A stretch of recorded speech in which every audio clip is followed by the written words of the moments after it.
ভারতে ১৩ বছরের এক মুসলিম কিশোরকে কেবল জয় শ্রীরাম স্লোগান না বলায় হামলার শিকার হতে হয়েছে বলে অভিযোগ উঠেছে। এক পর্যায়ে তাকে কাচের বোতল দিয়ে আঘাত করে গুরুতর জখম করা হয়। চাঞ্চল্যকর এই ঘটনাটি ঘটেছে দেশটির উত্তর প্রদেশের কানপুর জেলার সারসৌল এলাকায়। এই ঘটনায় তদন্তে নেমেছে পুলিশ।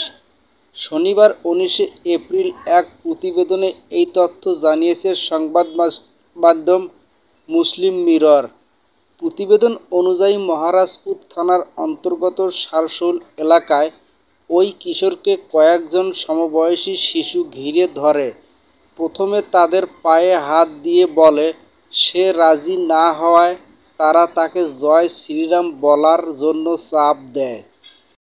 ছেলেটি দ্বিতীয়বারও অস্বীকার করলে একটি ভাঙা কাচের বোতল দিয়ে তাকে আঘাত করা হয় বলে অভিযোগ করা হয়েছে। পরে ছেলেটিকে গুরুতর আহত অবস্থায় স্থানীয় হাসপাতালে ভর্তি করা হয়েছে, তার চিকিৎসা চলছে।